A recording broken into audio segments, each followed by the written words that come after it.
Je vous salue tous dans le nom de Jésus-Christ.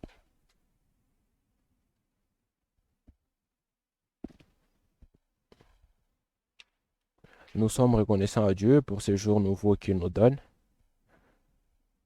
Êtes-vous heureux d'être ici? Eh bien,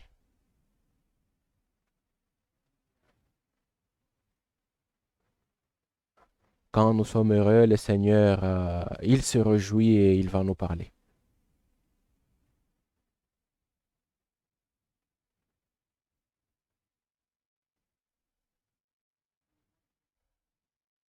Il veut, que- il veut, il veut que nous venions dans sa présence avec joie, avec des cantiques.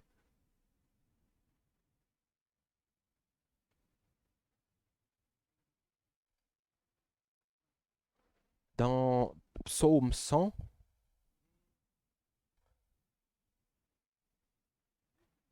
il est écrit,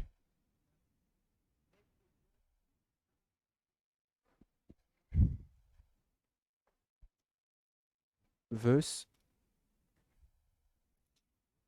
verse. So,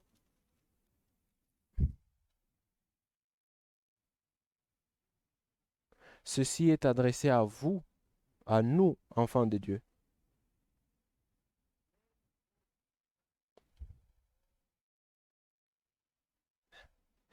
Poussez vers l'Éternel des cris de joie, vous tous habitants de la terre.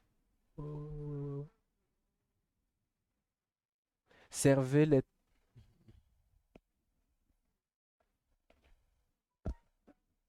Servez l'Éternel avec joie, venez avec allégresse en sa présence.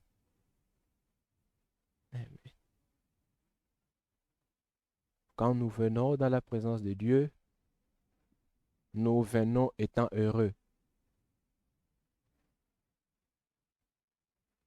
Nous oublions tous nos problèmes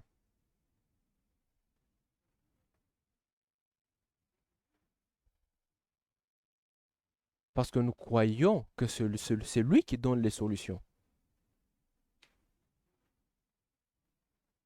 Si vous avez besoin de la guérison, vous êtes au bon endroit.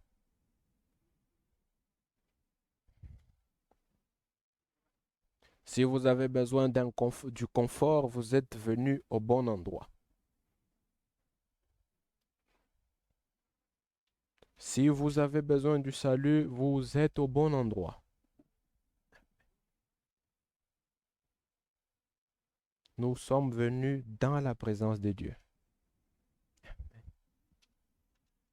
Et nous croyons qu'il est avec nous, selon la parole.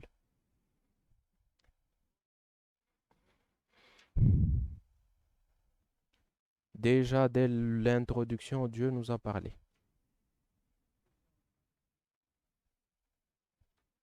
Que Dieu bénisse le frère Daniel. Nous allons lire encore cette écriture. 1 Pierre 5 à partir du verset 6.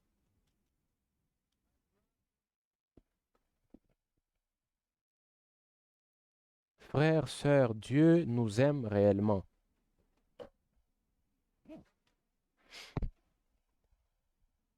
Si Dieu nous corrige, c'est par amour. Si Dieu te reprend, c'est par amour.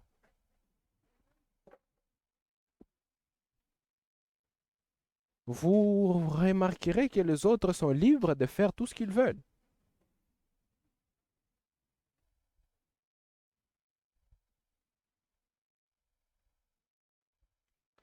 Et vous verrez que ceux qui prêtent réellement attention à ces corrections sont les vrais enfants de Dieu. Ils ne sont pas nombreux, d'autres n'écoutent même pas.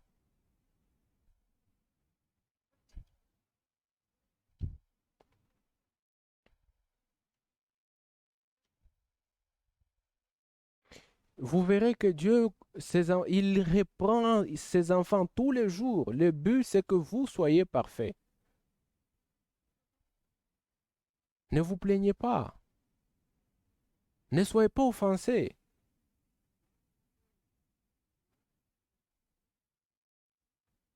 Pourquoi les autres continuent dans leur vie? Pourquoi seulement nous? Pourquoi? Dieu dit, ceux que j'aime, je les châtie, je les reprends. Dieu est notre Père. Un père corrige ses enfants.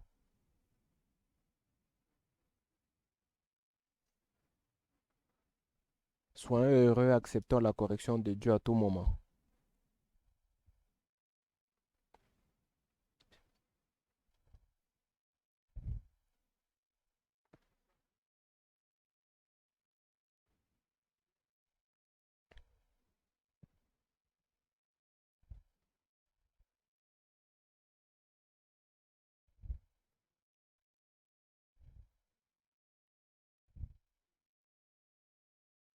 De même, vous qui êtes jeunes, soyez soumis aux anciens. Et tous, dans vos rapports mutuels, revêtez-vous d'humilité, car Dieu résiste aux orgueilleux, mais il fait grâce aux humbles.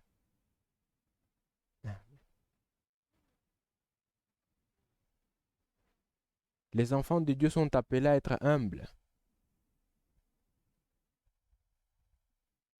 L'humilité.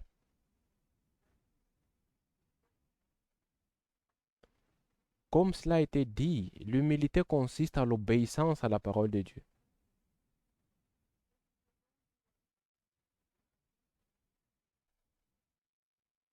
Si vous ne faites pas ce que Dieu dit, vous n'êtes pas humble, même si vous marchez lentement comme un prêtre.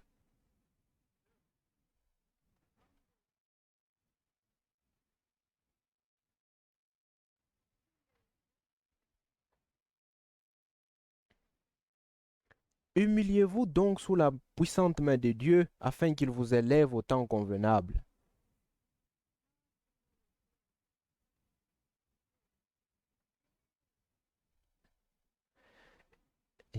Et déchargez-vous sur lui de tous vos soucis, car lui-même prend soin de vous.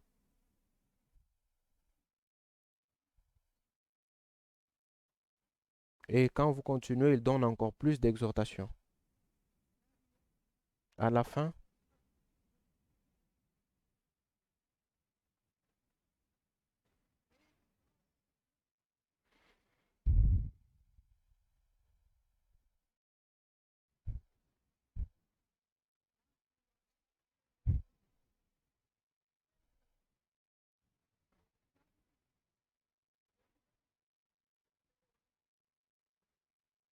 Amen. Le Dieu de toute grâce qui vous a appelé en Jésus-Christ à sa gloire éternelle, après que vous aurez souffert un peu de temps, vous perfectionnera lui-même, vous affermira, vous fortifiera, vous rendra inébranlable.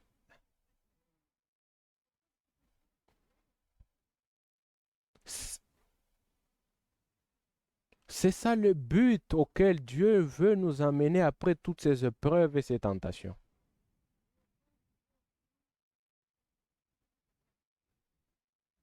Nous sommes appelés à passer par des temps difficiles. Les, les temps d'épreuve.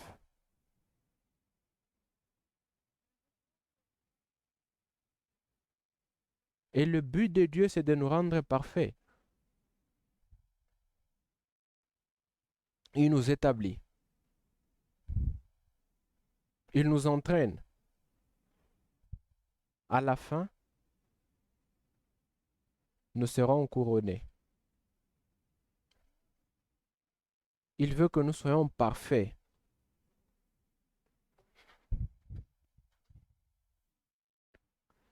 Il ne veut pas que nous soyons ballottés ça et là. Être faibles. Il veut que nous soyons forts. C'est pour ça qu'il a envoyé les 5 ministères dans l'Église. Pour le perfectionnement des saints. Et vous et moi sommes le peuple de Dieu. Nous sommes venus encore aujourd'hui pour écouter la parole de Dieu pour notre préparation.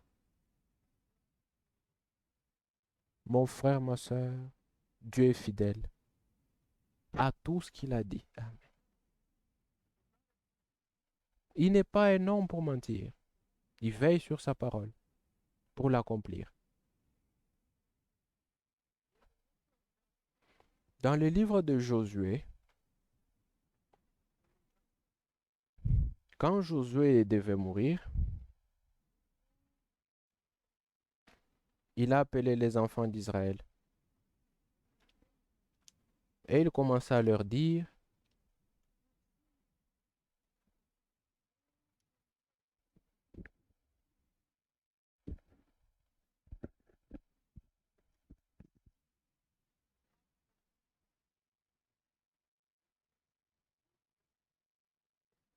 verse please. Ok.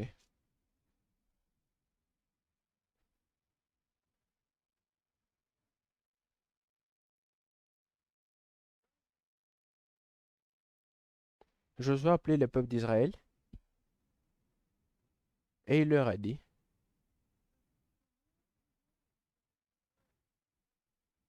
de toutes les bonnes paroles de l'Éternel,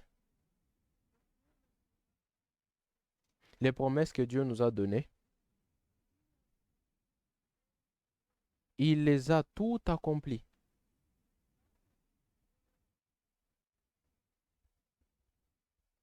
Aucune de ces paroles ne sont restées sans effet.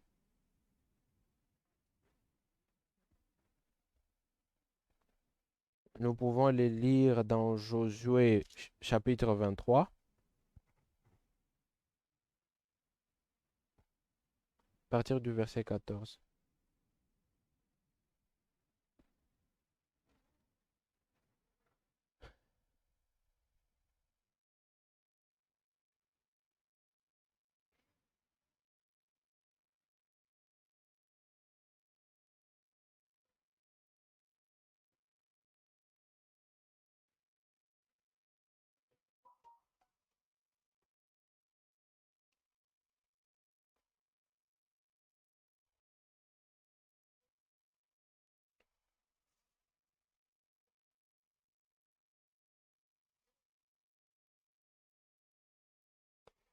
Voici, je m'en vais par le chemin de toute la terre.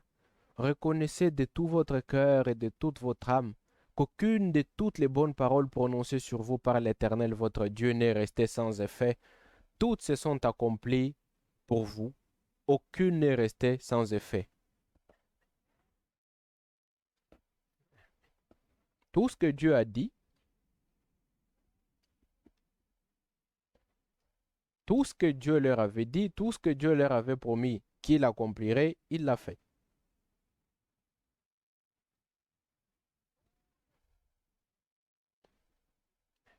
Mais même pour vous et moi aujourd'hui, tout ce que Dieu a promis, il le fera.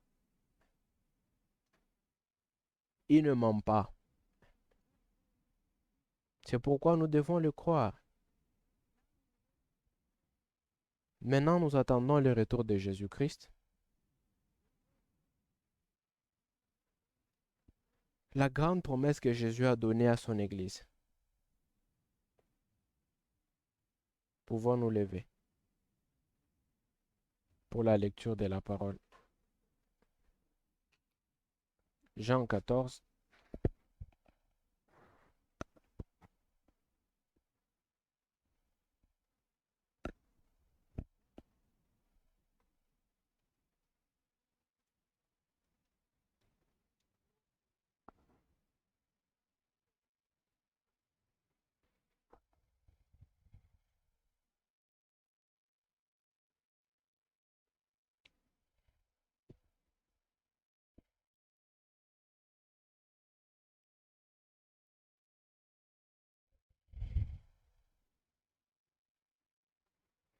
Que votre cœur ne se trouble point, croyez en Dieu et croyez en moi. Il y a plusieurs demeures dans la maison de mon Père. Si cela n'était pas, je vous l'aurais dit. Je vais vous préparer une place.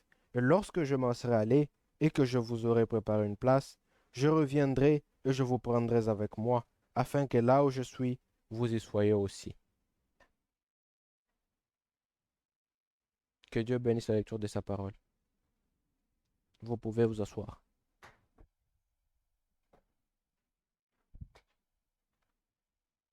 Celle-ci, c'est la promesse que Jésus a donnée. Il a donné cette promesse aux élus.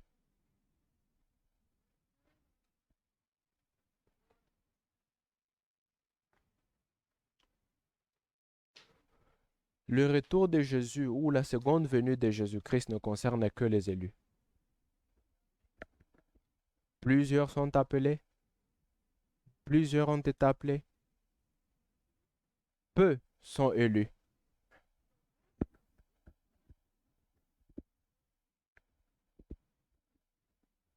Ce retour ne concerne que le peu de gens qui ont été choisis.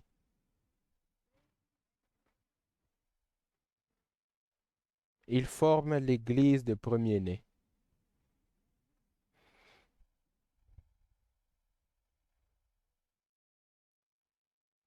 Et cette promesse les concerne. Hébreux 12.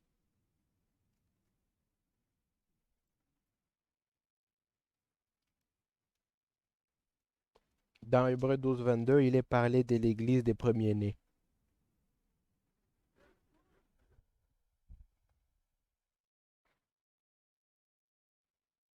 La promesse du retour de Jésus-Christ concerne ce groupe de gens.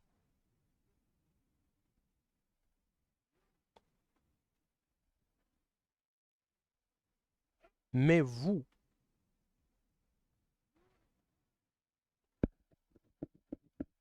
vous êtes approché de la montagne de Zion. La montagne de Sion a une signification particulière dans les plans du salut.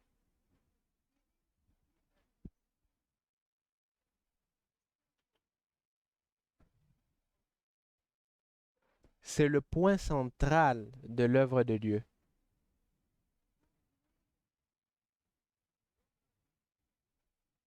C'est là que se trouvait la chambre haute. C'est là que Dieu a déversé le Saint-Esprit. C'est là que Dieu a commencé son Église. Vous vous êtes approché de la montagne de Sion, de la cité de Dieu,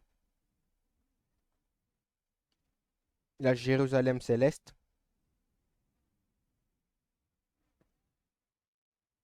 La Jérusalem céleste sera, sera la demeure des élus. Nous allons dans l'enlèvement. Quand Jésus vient,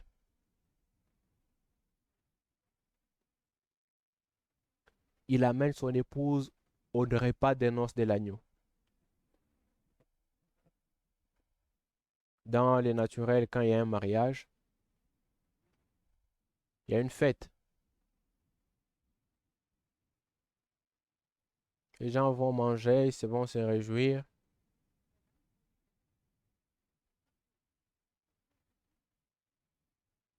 Et après cela, le couple va se retirer pour aller vivre quelque part. Ils vont commencer leur vie vivant quelque part. La même chose s'applique.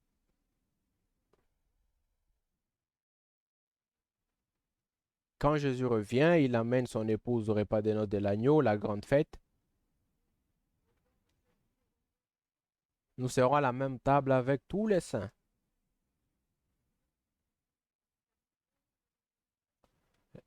Les élus de l'Ancien et du Nouveau Testament, tous seront là.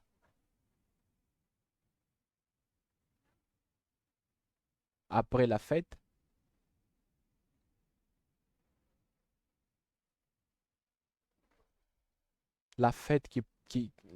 qui durera 7 ans. Quelle fête! 7 ans de joie.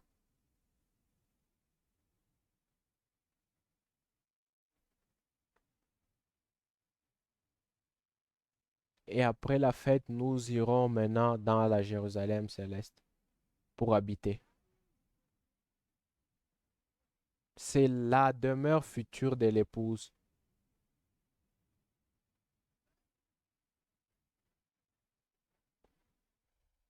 C'est la demeure future de l'épouse céleste.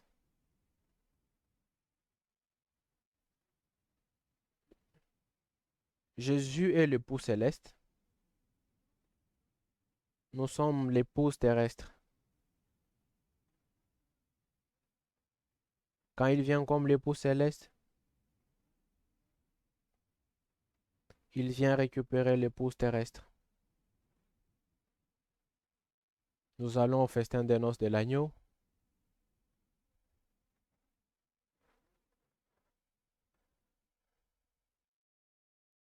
Après cela, nous allons vivre dans la Jérusalem céleste. Comment merveilleux et glorieux cela est. Tous, nous devrions désirer être là. Tous, nous devons aimer l'avènement de Jésus-Christ.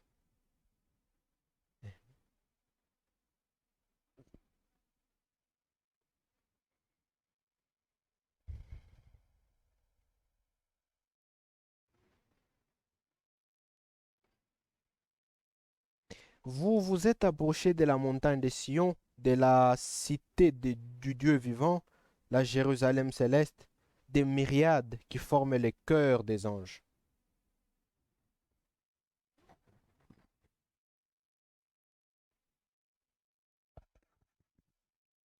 de l'assemblée de premiers-nés,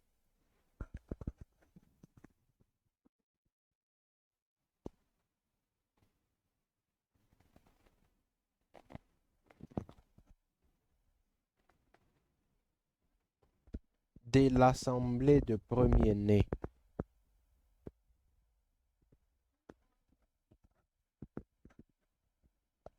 inscrits dans les cieux.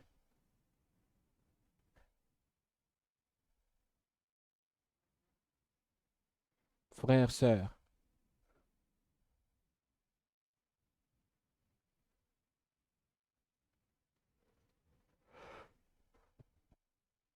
l'église des premiers-nés,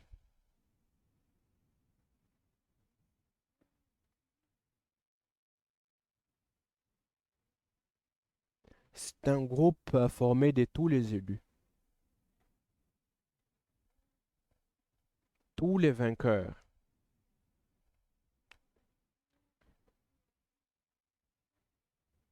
tous ceux qui ont été rendus parfaits, ceux qui atteindront la perfection. L'église des premiers-nés. C'est ça notre point aujourd'hui. Jésus-Christ a son église.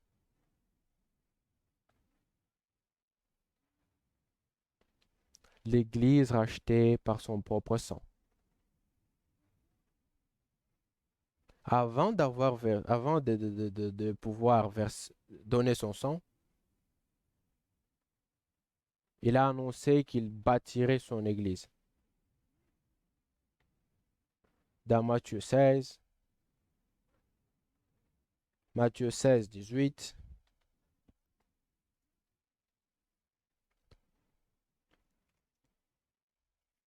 je bâtirai mon église sur le roc, sur le rocher, le roc de la révélation.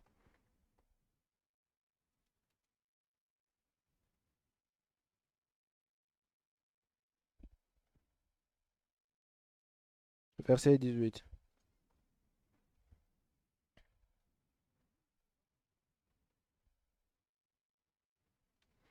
Et moi, je te dis que tu es Pierre et que sur ce roc, je bâtirai mon église. Quel roc? C'est le roc de la révélation de qui est Jésus. Jésus leur a demandé,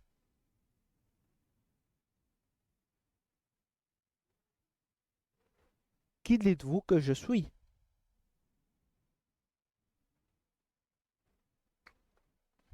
Aucun ne put lui répondre, à part Pierre.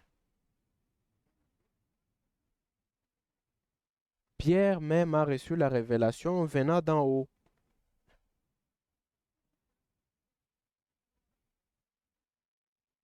Les autres disaient, tu es l'un des prophètes, tu es Moïse, tu es Élie, tu es Jérémie. C'était des spéculations. Mais Pierre, après avoir reçu la révélation de Dieu, il dit, verset 16, tu es le Christ, le Fils du Dieu vivant.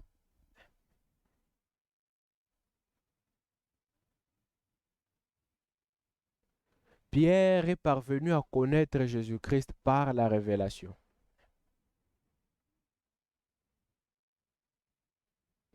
Il ne s'est pas tenu sur sa compréhension.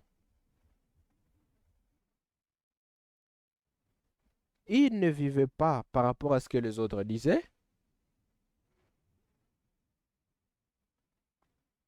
Mais il s'est tenu à ce que Dieu lui a révélé.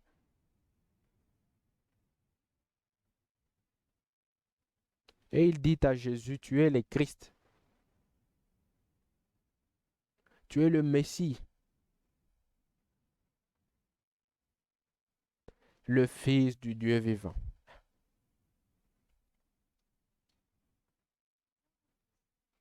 Et maintenant, veuillez prêter attention.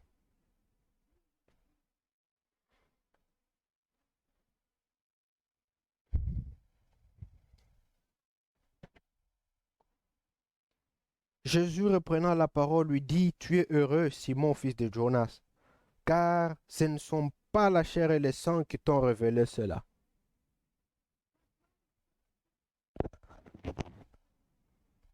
Mais c'est mon Père qui est dans les cieux. La révélation ne vient pas d'un homme, de la chair et du sang. La révélation vient de Dieu. La révélation vient de Dieu seul.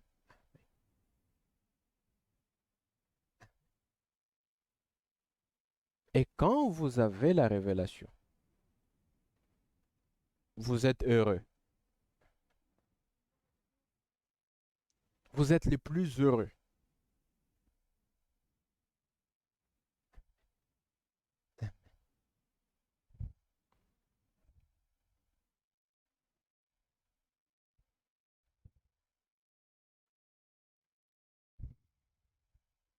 Et moi, je te dis que tu es Pierre, et que sur ce roc, je bâtirai mon église. Le rocher de la révélation qu'il a reçu.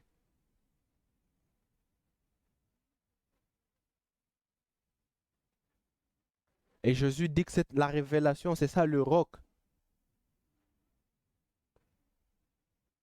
Le roc, là où sur quoi il devait bâtir son église. La révélation de Jésus-Christ, c'est le roc sur laquelle Jésus devait bâtir son église.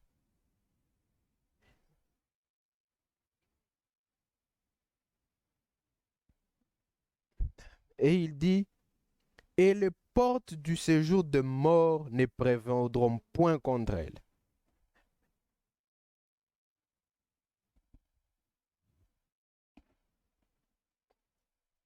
Il n'y a pas assez de puissance des ténèbres qui peut bouger l'église du Dieu vivant.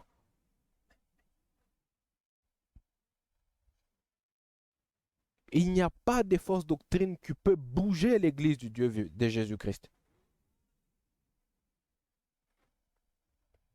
Parce qu'elle est bâtie sur le roc. Bâtie sur la révélation de Jésus-Christ. la révélation de la parole de Dieu, c'est une lumière, une lampe.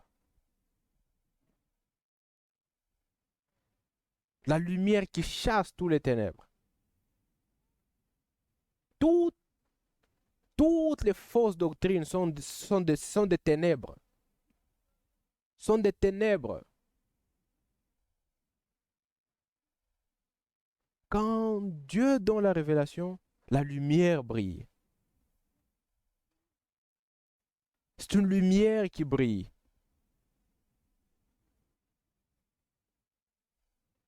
Il n'y a pas de porte de séjour des morts ne peut pas prévaloir contre l'Église du Dieu vivant.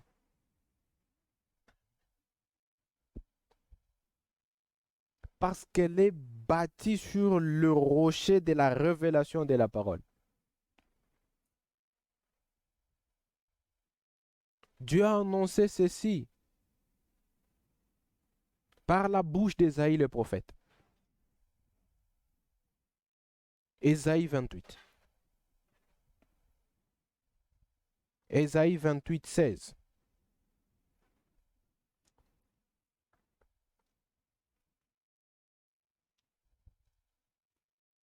Yeah, okay. All right.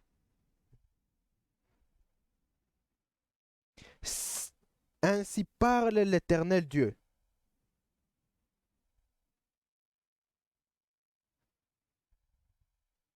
Voici, voici, j'ai mis pour fondement en Sion une pierre.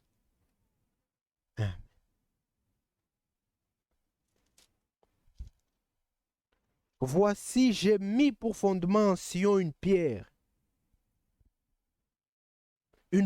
éprouvée,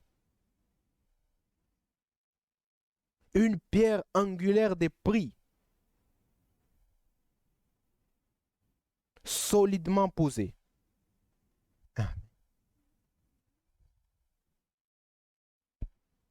Quiconque croit en lui ne sera point confus.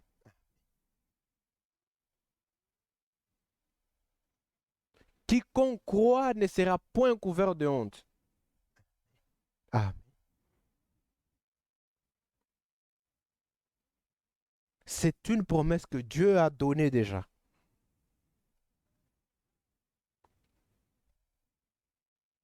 Une pierre posée en Sion pour fondement.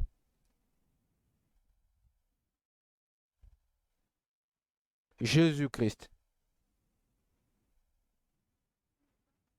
Il est cette pierre. La pierre que les constructeurs ont rejetée. Mes frères, mes sœurs, aujourd'hui il y a beaucoup d'églises.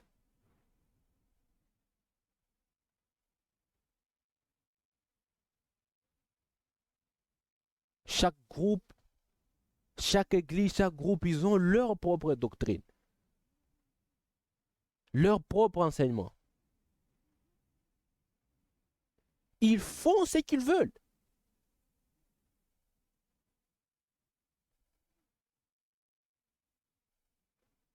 Et ils pensent que c'est la volonté de Dieu. Mais la volonté de Dieu est exprimée dans sa parole.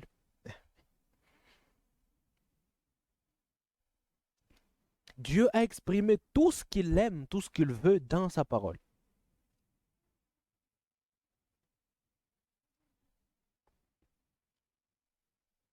Et tous les autres construisent ayant rejeté cette pierre précieuse. Ils ont rejeté la parole de Dieu. Ils construisent avec leur propre compréhension, leur dogme. Et ça fait pitié. C'est triste. Mais le Seigneur a dit, je bâtirai mon église sur le rocher, le roc de la révélation. Et si nous lisons C'est un fondement sûr, solide. Une pierre précieuse, angulaire. L'église du Dieu vivant est construite et bâtie sur l'enseignement des prophètes et des apôtres. Jésus-Christ étant la pierre angulaire. Jésus est la pierre angulaire. Amen. C'est ce que nous lisons.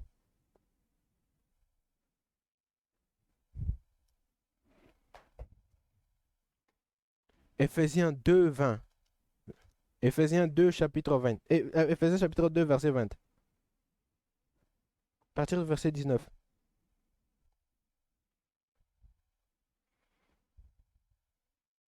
Ainsi donc, vous n'êtes plus des étrangers ni des gens du dehors. Amen.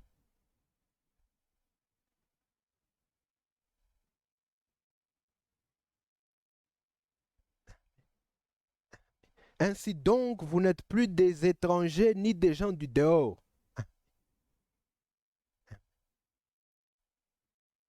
À moins que vous ne soyez pas. Là, vous n'allez pas accepter. Si vous êtes adressé. Ainsi donc, vous n'êtes plus des étrangers, amen, ni des gens du dehors. Amen.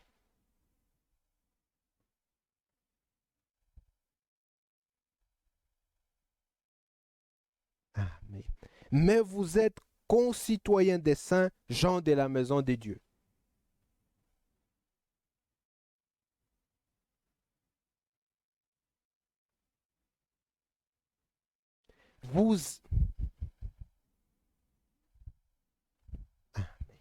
Vous avez été édifiés sur les fondements des apôtres et des prophètes, Jésus-Christ lui-même étant la pierre angulaire. En lui, tout l'édifice, bien coordonné, s'élève pour être un temple saint dans le Seigneur. Amen.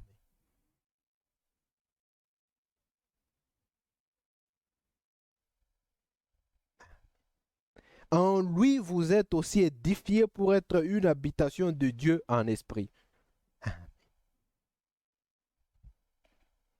L'Église de Jésus-Christ, c'est un lieu d'habitation pour Dieu. C'est là que Dieu habite.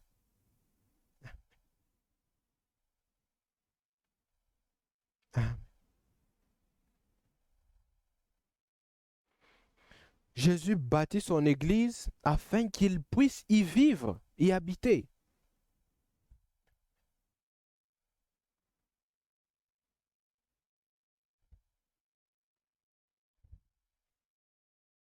Elle est bâtie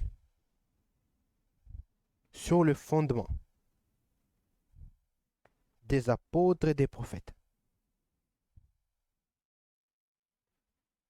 Les prophètes.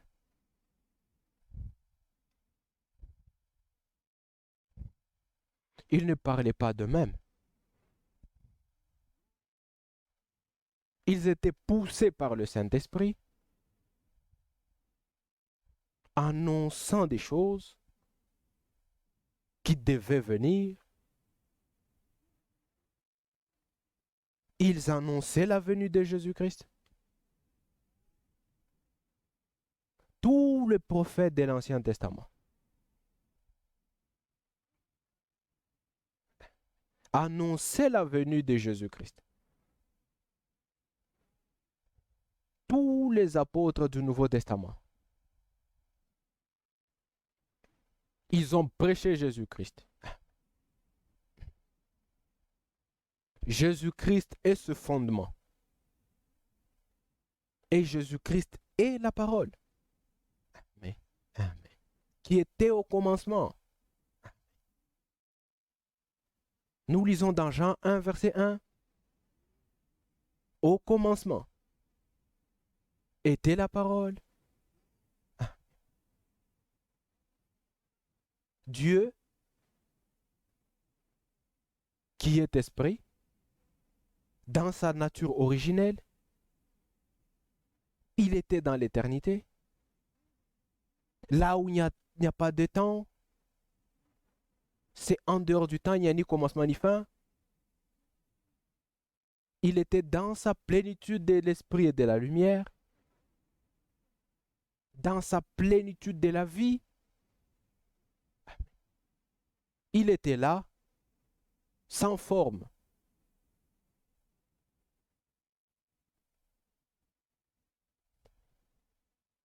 Il a quitté l'éternité et au commencement, il a pris la forme, le logos. C'est un corps spirituel, la parole.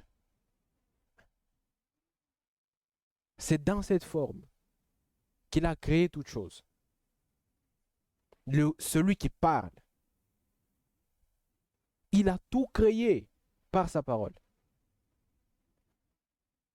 C'est pourquoi dans Jean 1, il est écrit,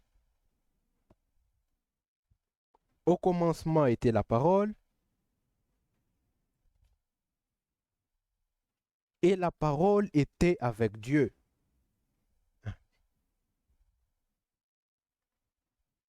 Et cette parole, c'est la même qui est devenue la chair. Verset 14.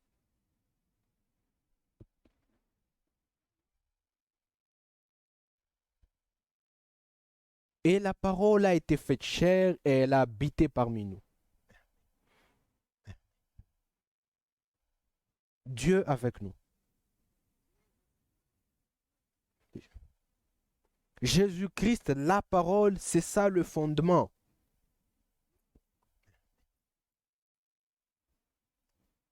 Partout.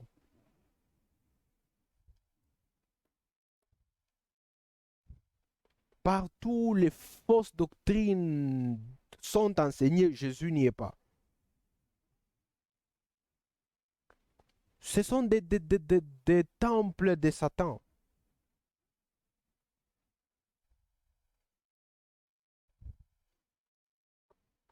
L'église du Dieu vivant est la colonne de la vérité. Elle ne soutient que la vérité.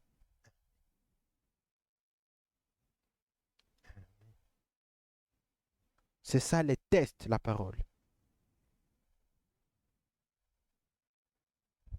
Pour connaître si vous êtes l'église de Jésus-Christ. Examinez-vous au travers de la parole.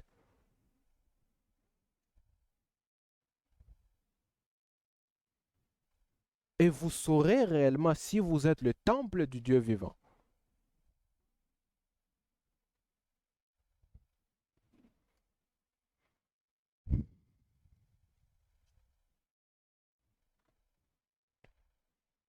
L'église est bâtie avec la parole de vérité. 1 Pierre, 1 Pierre 2, 1 Pierre 2, verset 4.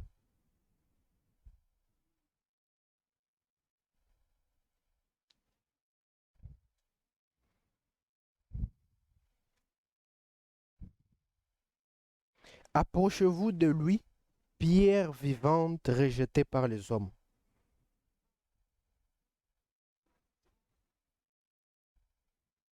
Mais choisie et précieuse devant Dieu. Jésus-Christ, la pierre angulaire, précieuse, a été rejetée par ceux qui construisent.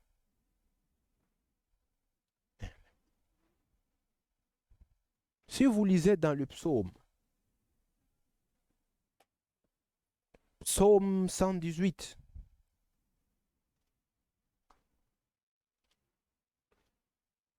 Psaume 118, verset 22.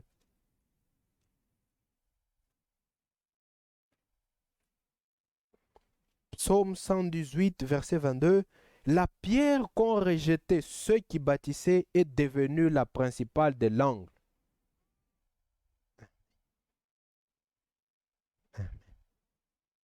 La pierre qu'ont rejetée ceux qui bâtissaient est devenue la principale de l'angle. Ça, c'est Jésus-Christ. Tous les autres l'ont rejeté. Elle est devenue la pierre angulaire, la principale de l'angle.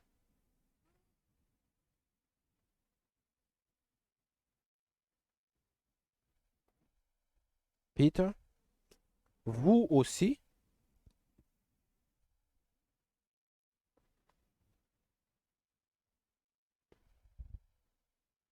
approchez-vous de lui.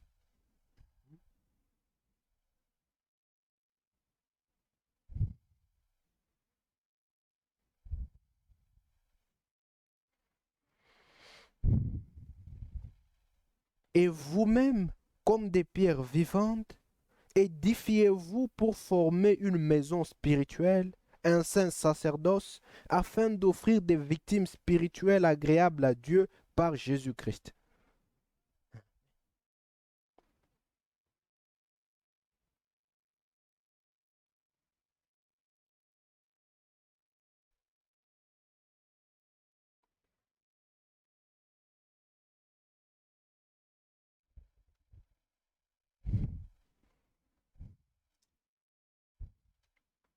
Car il est dit dans l'Écriture, voici je mets en Sion une pierre angulaire, choisie, précieuse, et celui qui croit en elle ne sera point confus.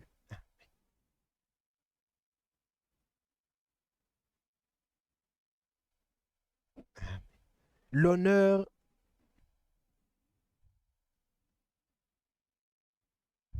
l'honneur est donc pour vous qui croyez, mais pour les incrédules, la pierre qu'ont rejeté ceux qui bâtissaient est devenue la principale de l'angle, et une pierre d'achoppement, un rocher de scandale.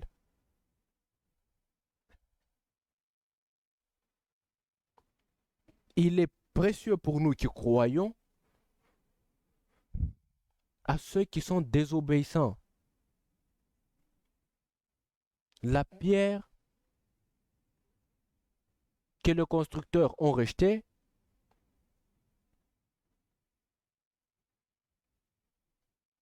est devenue la pierre principale de l'angle.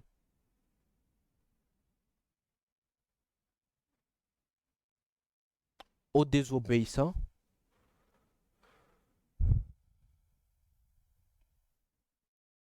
cette pierre est devenue une pierre d'achoppement, un rocher de scandale. Un rocher de scandale. Parce qu'ils ne croient pas.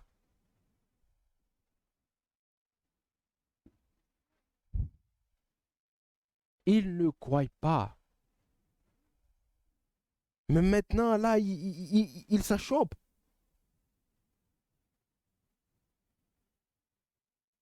À cause des vérités que Jésus disait, ils ne l'aimaient pas.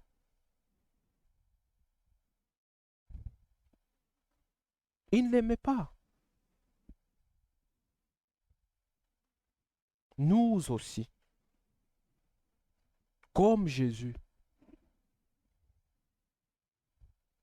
à cause d'avoir accepté la parole, à cause d'avoir accepté la vérité, et à cause du fait que nous prêchons la vérité, le monde ne nous aime pas. Ne vous attendez pas à être aimé du monde.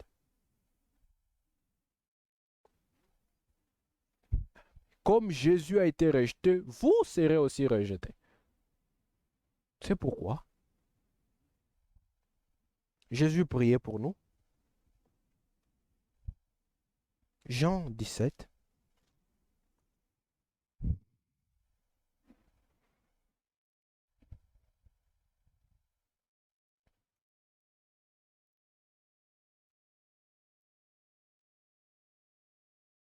Verset 14.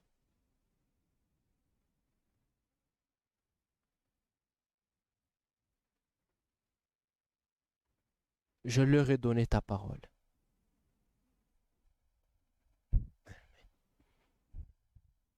Il priait pour ses disciples. Il dit, je leur ai donné ta parole. Et le monde les a haïs parce qu'ils ne sont pas du monde.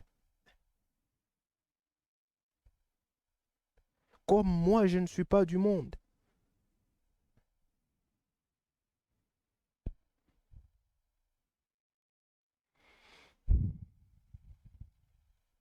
Le, le monde nous hait à cause de la parole de Jésus que nous avons reçue.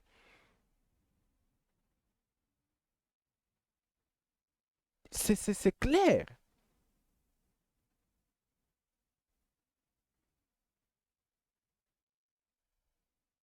Vous pouvez vous rendre compte que les choses ne vont pas très bien dans ta vie avec les gens du monde. Ne soyez pas surpris. Soyez heureux de cela. Soyez heureux. Vous êtes maltraité à cause du nom de Jésus-Christ. Donc n'ayez pas honte. Soyez heureux. Il y a une récompense qui vous attend. Si vous abandonnez, vous essayez de vous conformer au monde pour les plaire, cela est misérable. C'est misérable pour vous. C'est misérable. Parce que il n'y a que la destruction qui va tomber sur vous. N'ayez pas honte. Demeurez ferme sur cette position et plaisez plutôt à Dieu.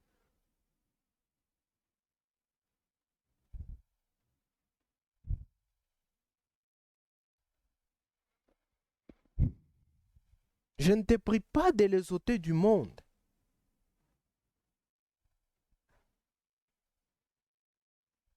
mais de les préserver du malin.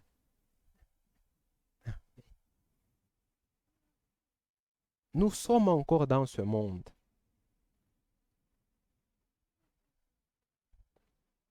Il n'a pas, il n'a pas demandé qu'on puisse être retiré de la terre, mais que nous puissions être gardés.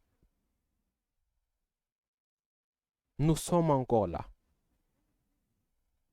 Ne pensez pas que Dieu n'est pas avec vous. Ma sœur, là où vous êtes seul, ne pensez pas que vous êtes seul. Sachez-le, Jésus est avec vous. Il campe autour de ceux qui les craignent. L'ange de l'Éternel, c'est Dieu lui-même qui campe autour de ceux qui les craignent. Soyez certains de Dieu. Vous n'êtes pas seul. Faites sa volonté. Et vous serez vainqueur. Et ils vous diront même, vous allez échouer si vous ne faites pas ceci. Acceptez d'échouer. Faites la volonté de Dieu. Vous ne pouvez pas donner votre corps pour réussir à l'école. Non. Vous êtes le temple du Dieu vivant. Vous devez vous garder pur. Vous ne devez pas vous donner aux jeunes hommes.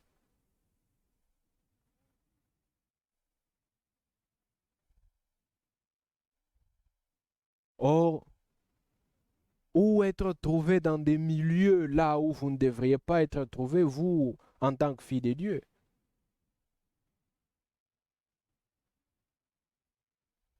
Vous, vous devez vous rendre compte de la présence de Dieu à chaque moment. Dieu est une présence. Il est partout. Il est présent ici, il est présent partout. Il voit tout. Satan. Satan n'est pas omniprésent. Sinon, il serait appelé Dieu.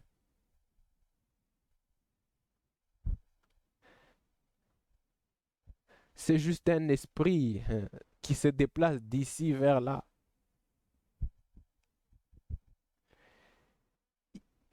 Il a des démons avec lui.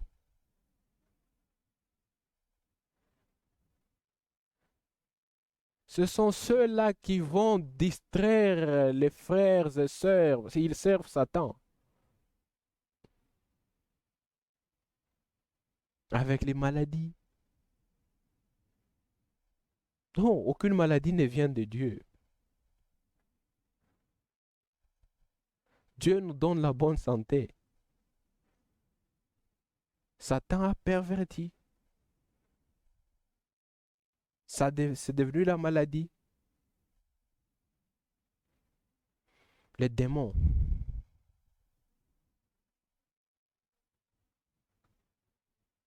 Les démons dérangent le bon fonctionnement de notre organisme.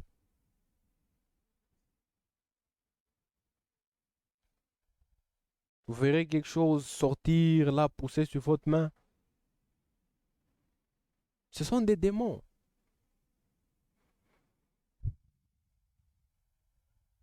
Ce sont des démons.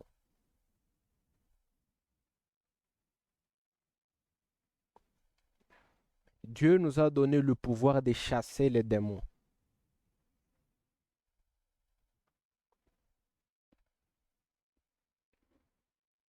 Aucune puissance des ténèbres ne peut prévaloir sur mon Église.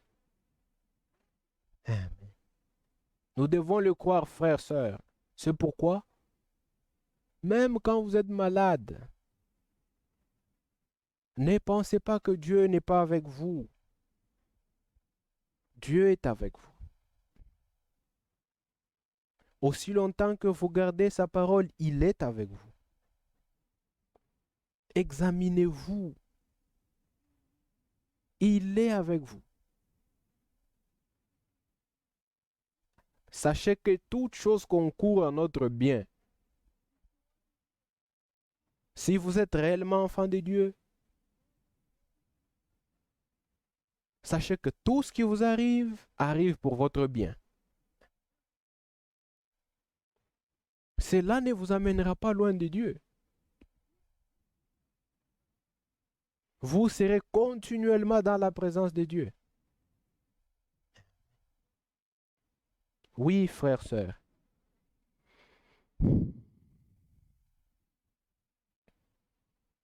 Je ne te prie pas de les ôter du monde, mais que tu puisses les garder du malin.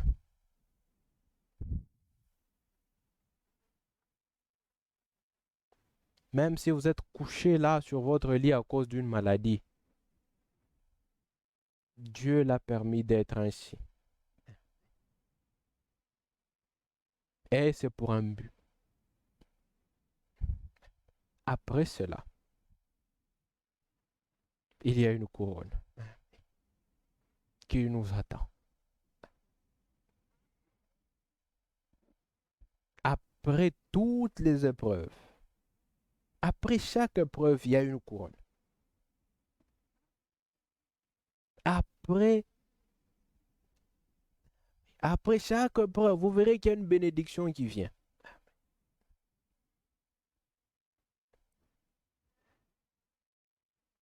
La plupart des temps, Satan nous dérange dans les épreuves.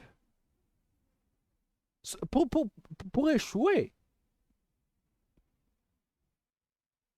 Échouer, manquer la bénédiction.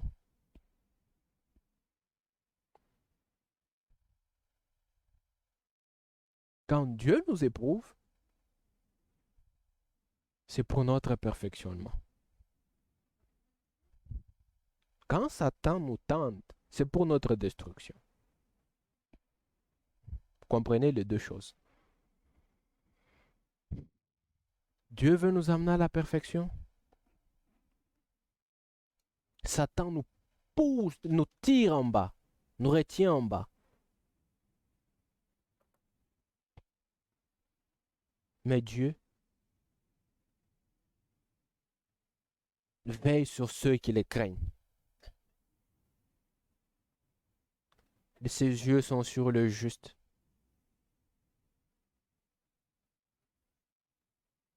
Ceux qui les cherchent, Dieu veille sur eux. Et il prie pour eux.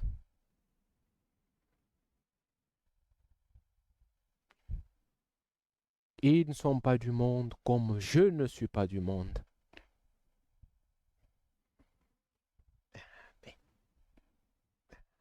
Sanctifie-les par ta vérité, ta parole est la vérité.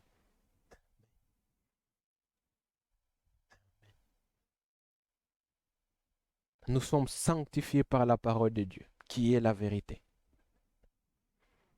Jésus-Christ a été fait pour nous salut, justice, sanctification. Et il a été fait pour nous aussi sagesse. Il est tout pour nous. Amen.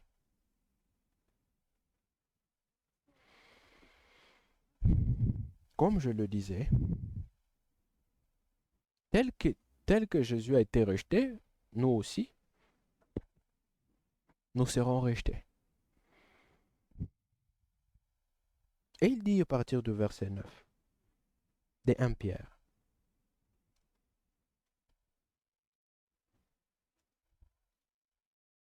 « 1 Pierre 2, 9. Vous, au contraire, vous êtes une race élue. Vous êtes au contraire une race élue. Il nous a choisis, vous et moi. Mon frère, ma soeur. Nous étions morts dans nos offenses et dans nos péchés. Nous n'avions ni Dieu ni promesse.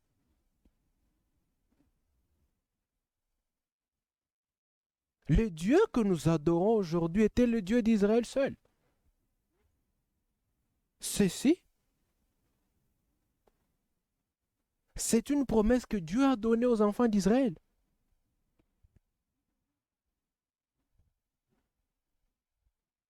Nous pouvons le voir dans Exode 19. Exode 19, 5.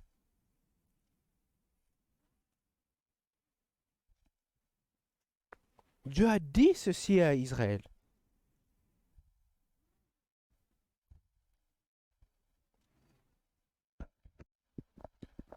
Maintenant, si vous écoutez ma voix et si vous gardez mon alliance,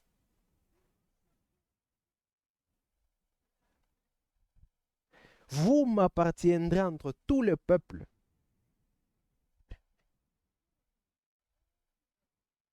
Car toute la terre est à moi. Dieu dit qu'ils l'appartiendront.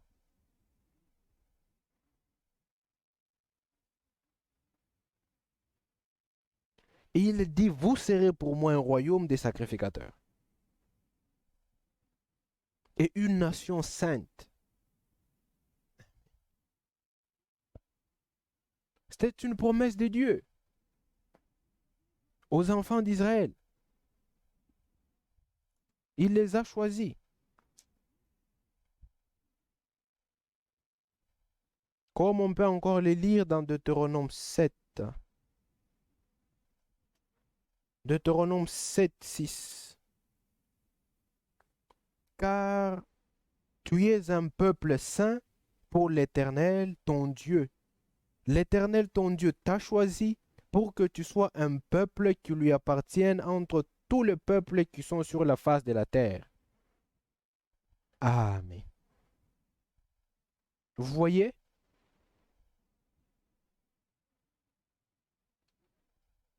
car tu es un peuple saint pour l'Éternel ton Dieu. Le Dieu vous a choisi.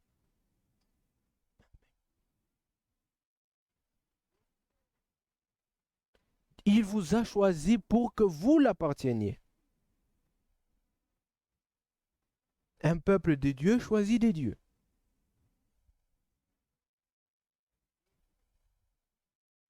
Peuple spécial qu'il appartient d'entre tous les peuples qui sont sur la face de la terre. Vous voyez comment nous sommes devant Dieu?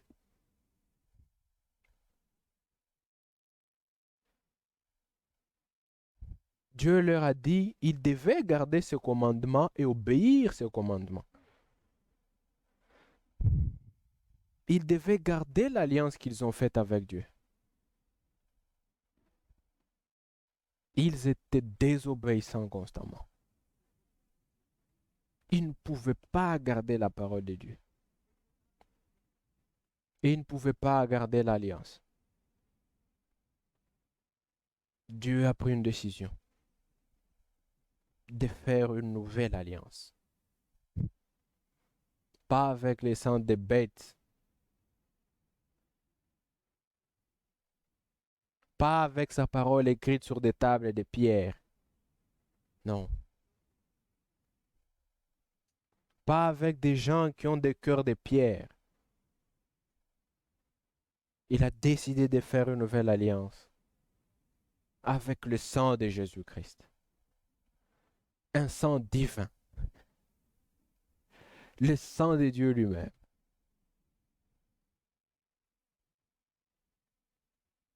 Il a décidé de faire cette alliance.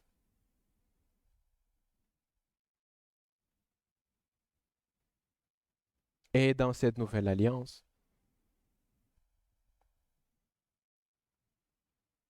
Dieu a accepté le monde entier. Pas seulement Israël, toute la terre. De toutes les nations. Dieu a appelé son peuple. De toutes les nations. Dieu a choisi son peuple. Ils viennent de l'Est et de l'Ouest. Ils viennent du Nord et du Sud. Ils viennent du monde entier pour former l'Église des premiers-nés. Ils sont rachetés par le sang de Jésus-Christ, sanctifiés par la parole de vérité, et ils sont unis par l'Esprit de vérité, l'Esprit de Dieu.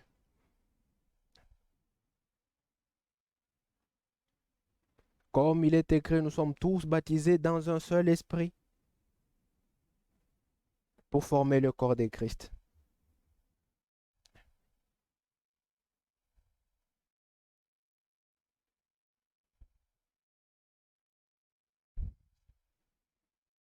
Pas quand nous nous appuyons sur notre justice,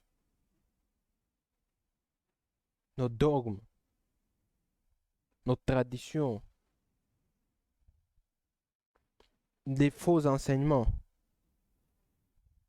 nos propres compréhensions.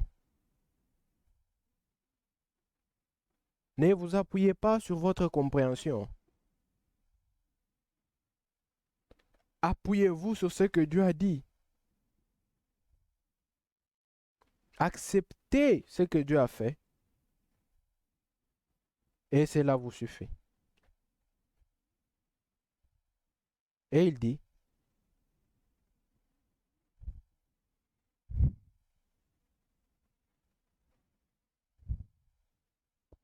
vous, au contraire, vous êtes une race élue,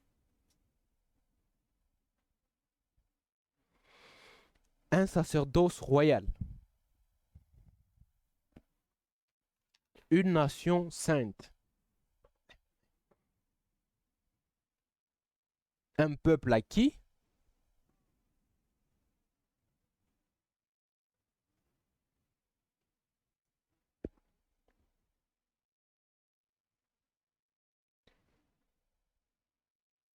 afin que vous annonciez les vertus de celui qui vous a appelé des ténèbres à son admirable lumière.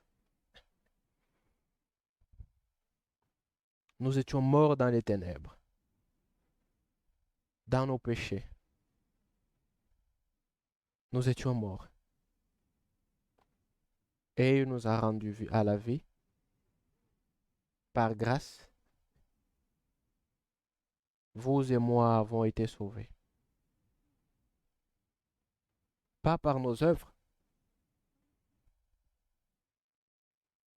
mais c'est à cause du Dieu miséricordieux.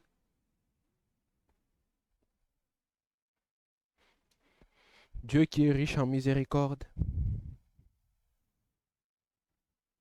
Il vous a vu, il m'a vu. Après avoir été rejeté par les Juifs, quiconque le reçoit, il lui a donné le pouvoir de devenir enfant de Dieu. Né de nouveau par la parole de vérité, qui signifie ayant la nature de Dieu. Enfant de Dieu,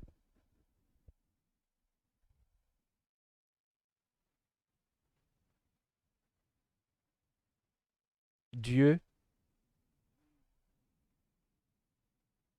nous avons la nature de Dieu.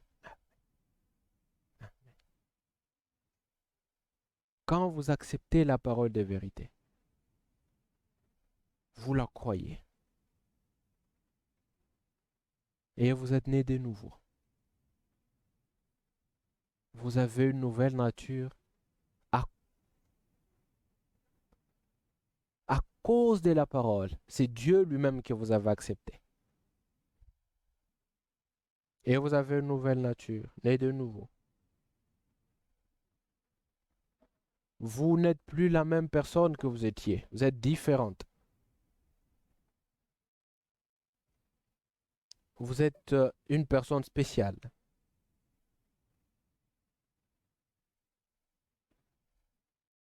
Dieu vous donne ses promesses.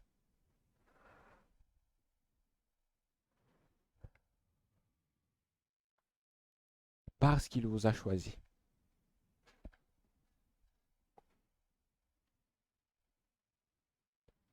Il vous donne les promesses parce qu'il vous a choisi.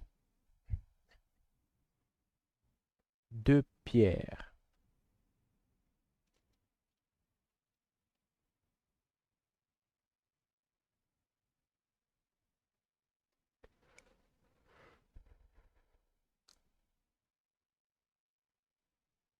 Verset 2.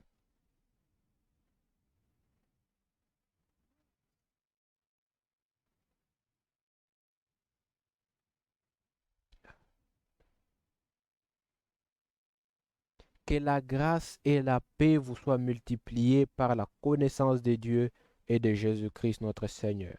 Amen.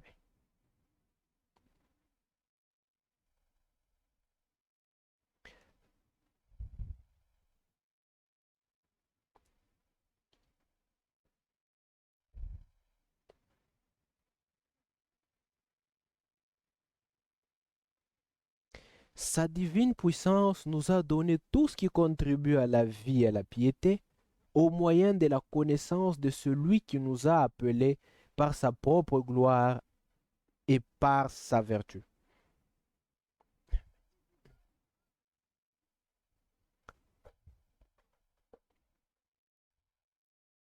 Sa, div- Sa divine puissance nous a donné tout ce qui contribue à la vie et à la piété. Amen.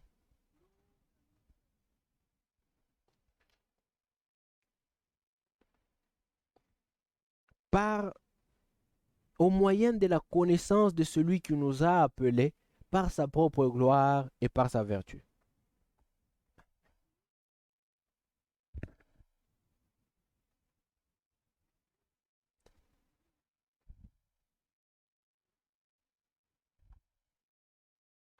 Celle-ci nous assure de sa part les plus grandes et les plus précieuses promesses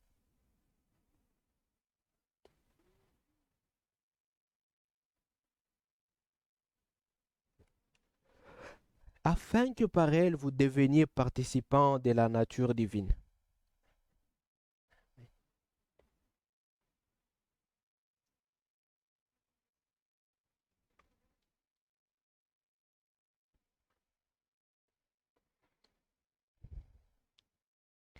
Afin que par elle vous deveniez participants de la nature divine en fuyant la corruption qui existe dans le monde par la convoitise.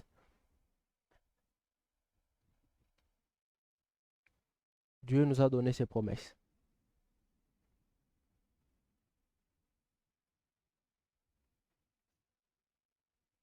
Nous acceptons ses promesses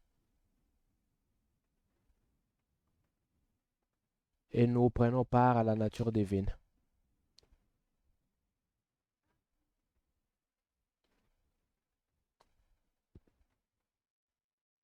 C'est ainsi qu'on peut échapper à la corruption qui existe dans ce monde, au travers de la convoitise.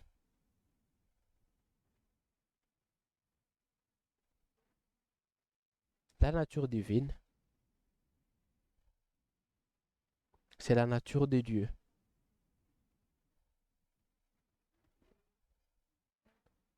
Croyez toutes les promesses de Dieu. Croyez toutes les promesses de Dieu.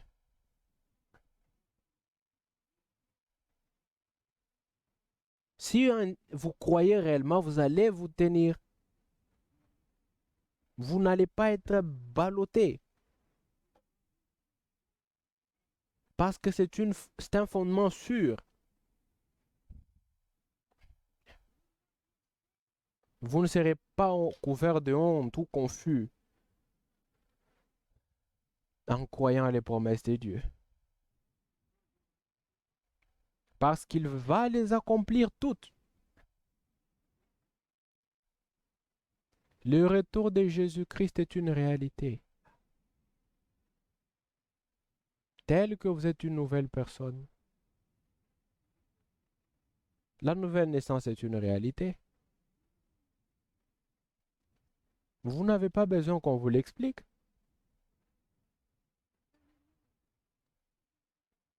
Le renouvellement, c'est une réalité. Vous n'êtes plus le même. Pouvez-vous seulement vous imaginer que vous ne pouvez pas mentir? C'est pas possible pour vous de mentir. Quand vous dites quelque chose qui n'est pas correct, tu es triste. Et tu veux arranger cela.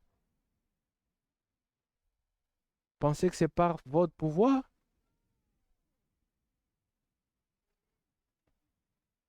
C'est par sa puissance divine.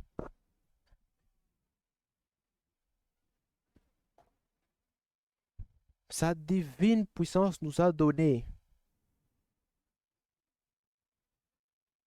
tout ce qui contribue à la vie et à la piété.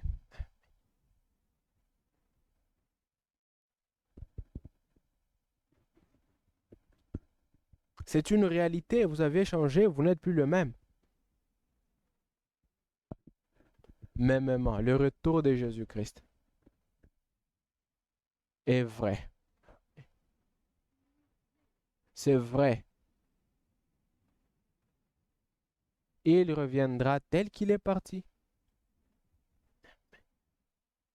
Nous le verrons. Nous verrons l'homme Jésus. Il viendra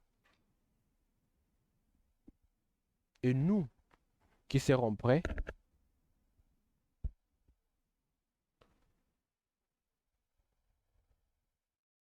nous qui faisons partie de l'église de premier-né, nous serons enlevés pour aller les rencontrer dans les airs.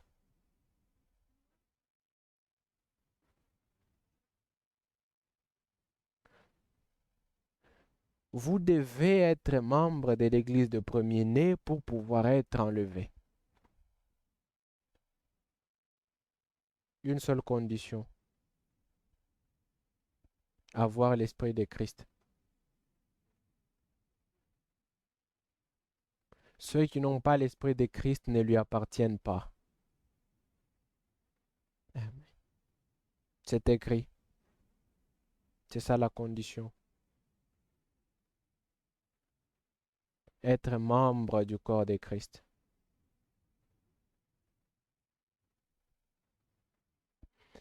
La condition, c'est d'être baptisé du Saint-Esprit. Romains.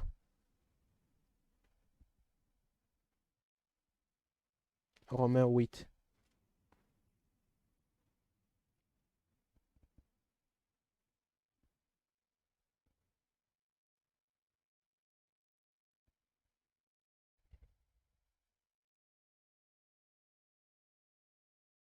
Romains 8.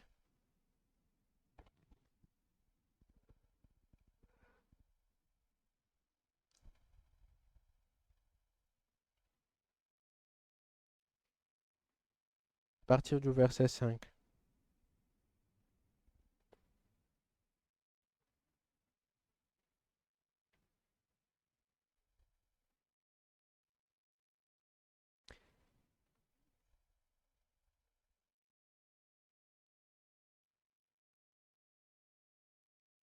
Ceux en effet qui vivent selon la chair s'affectionnent aux choses de la chair, tandis que ceux qui vivent selon l'esprit s'affectionnent aux choses de l'esprit.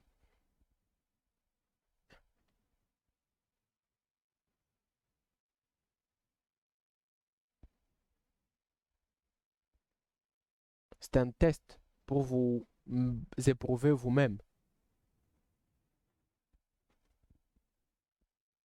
pour savoir si vous avez l'esprit de Christ ou non.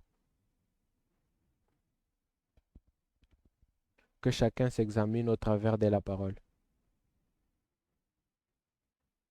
et de savoir si vous êtes prêt ou non.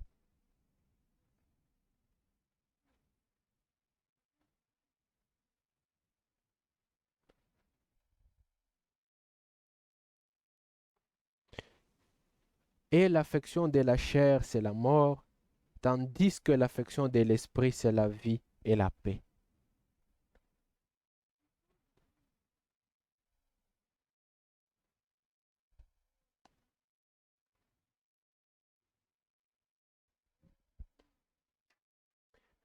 Car l'affection de la chair est inimitié contre Dieu, parce qu'elle ne se soumet pas à la loi de Dieu et qu'elle ne le peut même pas.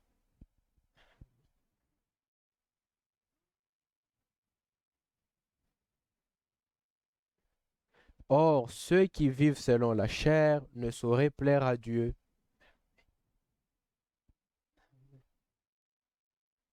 Pour vous, vous ne vivez pas selon la chair, mais selon l'esprit.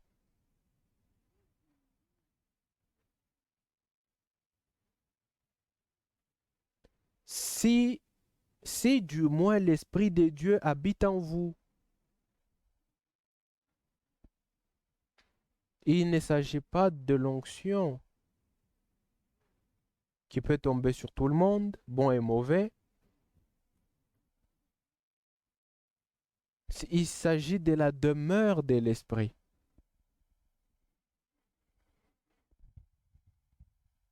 Vous devez d'abord être le temple de Dieu, afin qu'il habite en vous. Et le temple est bâti. Comment ce temple est-il construit?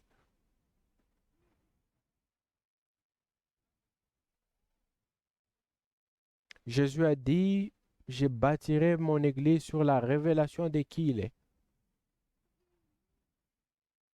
Il est la pierre angulaire. Vous devez être le temple de Jésus-Christ. Vous devez accepter la vérité. Si, si vous lisez dans Philippiens 1, 6, il s'agit de l'œuvre de Dieu que Dieu fait dans chacun de nous. Dieu amène cette œuvre à la perfection.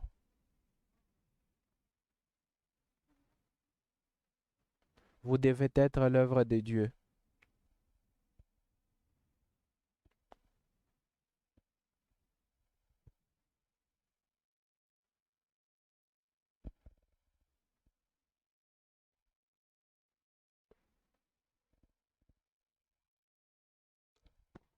Si quelqu'un n'a pas l'Esprit de Christ, il ne lui appartient pas.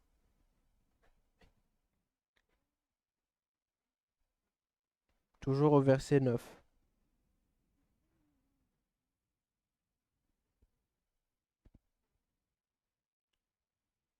Si quelqu'un n'a pas l'Esprit de Christ, il n'appartient pas à Jésus-Christ. C'est ça la condition.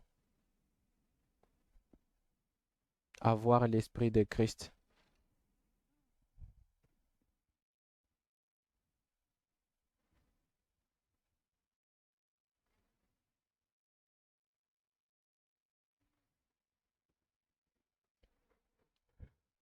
Et si Christ est en vous, le corps, il est vrai, mort à cause du péché, mais l'esprit est vie à cause de la justice.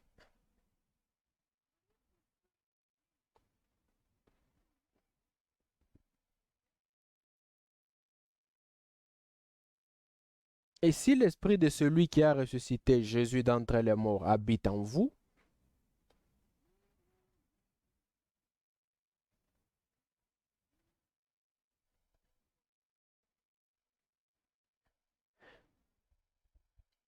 celui qui a ressuscité Christ d'entre les morts rendra aussi la vie à votre corps mortel par son esprit qui habite en vous. C'est ça, l'esprit de Christ. Si l'esprit de Christ est en vous, votre corps vivrait, votre corps va vivre, même si vous mourrez,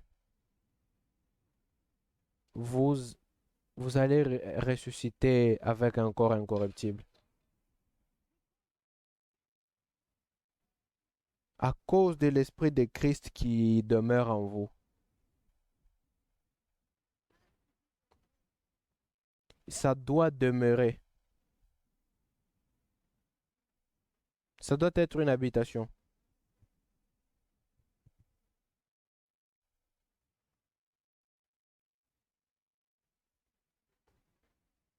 Dans Corinthiens, 1 Corinthiens,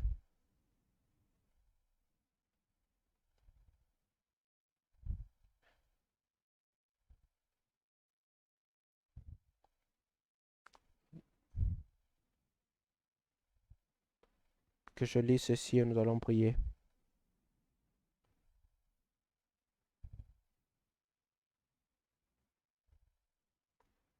Mes frères, mes sœurs,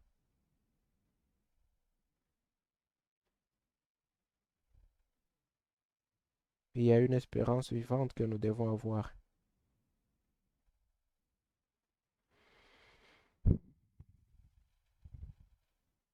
Parce que Christ est ressuscité à cause de l'Esprit éternel. Quand il était à la croix,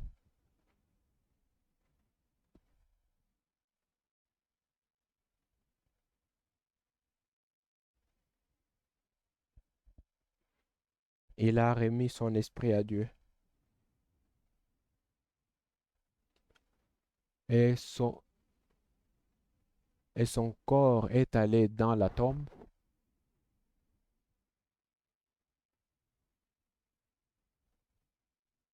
Sa- le corps est allé à la tombe. Son âme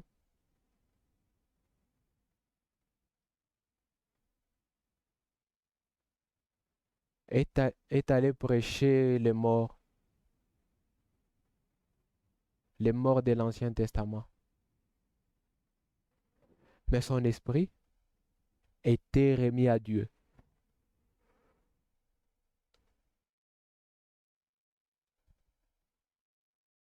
vous rappelez que la plénitude de Dieu était en lui.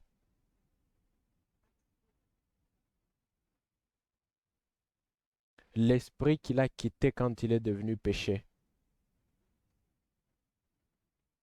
c'est le même esprit qu'il a ressuscité. Si cet esprit-là demeure en vous,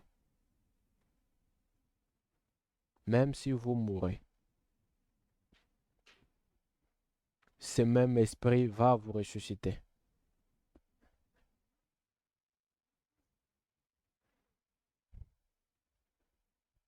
Et non pas avec ce corps de honte,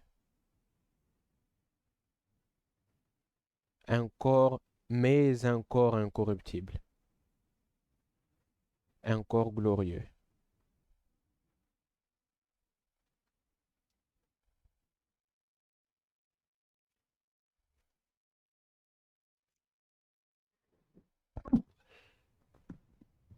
First 1 Corinthiens chapitre 15, verset 35.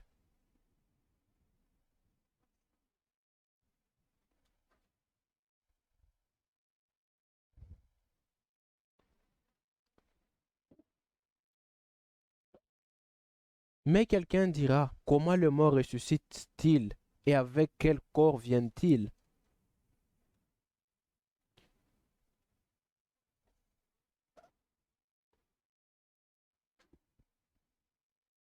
Insensé, ce que tu sèmes ne reprend point vie s'il ne meurt.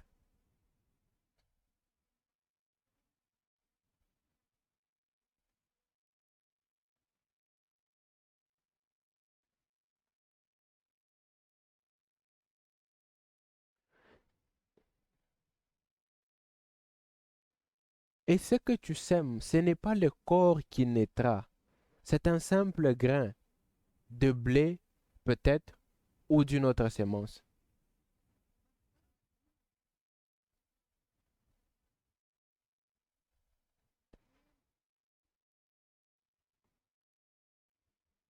Puis Dieu lui donne un corps comme il lui plaît, et à chaque semence, il donne un corps qui lui est propre. Toute chair n'est pas la même chair.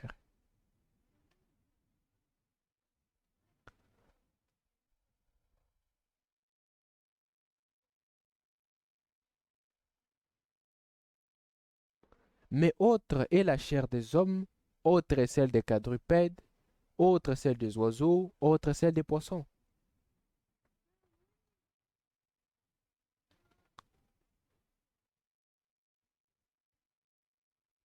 Il y a aussi des corps célestes et des corps terrestres.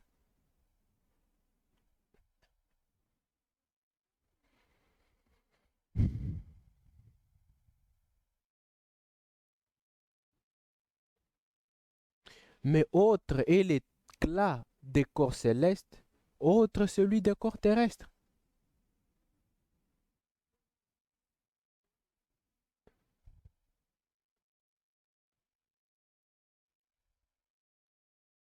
Autre, autre est l'éclat du soleil, autre est l'éclat de la lune, et autre est l'éclat des étoiles. Même une étoile diffère en éclat d'une autre étoile.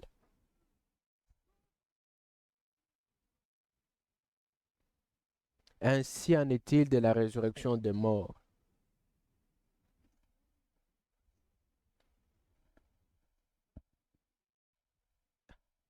Le corps est sémé corruptible, il ressuscite incorruptible.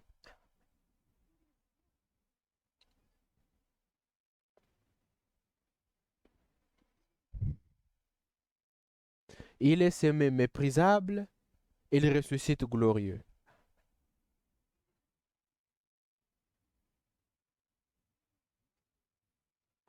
Il est sémé infirme, il ressuscite plein de force.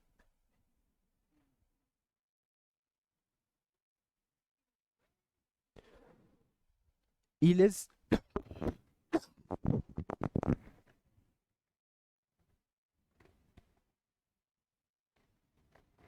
Il est semé corps naturel, il ressuscite corps spirituel. S'il y a un corps naturel, il y a aussi un corps spirituel.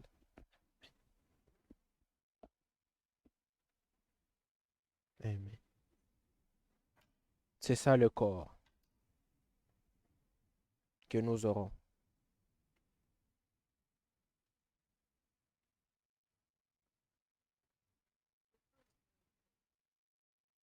Le premier homme Adam il devint une âme vivante. Le dernier Adam, Jésus-Christ,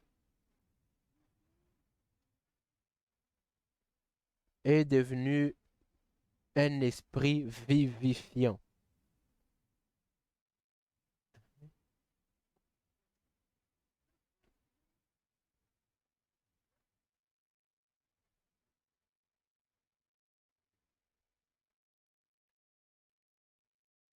Le premier homme tiré de la terre est terrestre, le second homme est du ciel.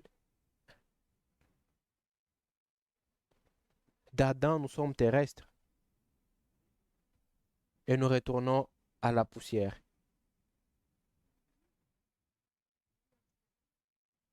Mais de Jésus, nous sommes célestes et nous irons au ciel, dans la gloire.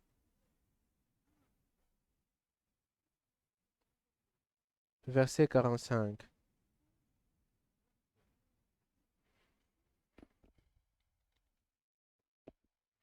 C'est c'est pourquoi,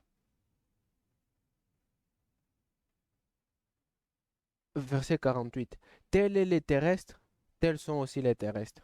Et tels est les célestes, tels sont aussi les célestes.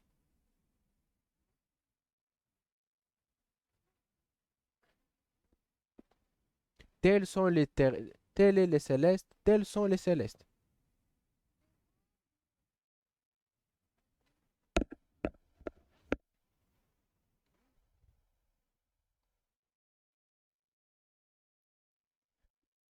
Et de même que nous avons porté l'image du terrestre, nous porterons aussi l'image du céleste. C'est promesse.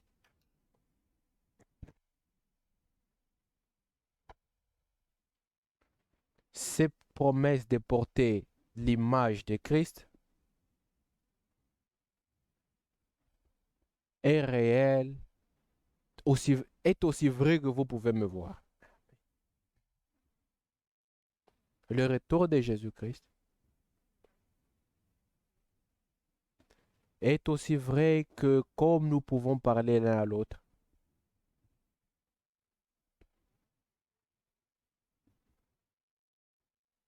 Tel que Dieu a accompli toutes les promesses qu'il a données aux enfants d'Israël du temps de Josué, de même, toutes les promesses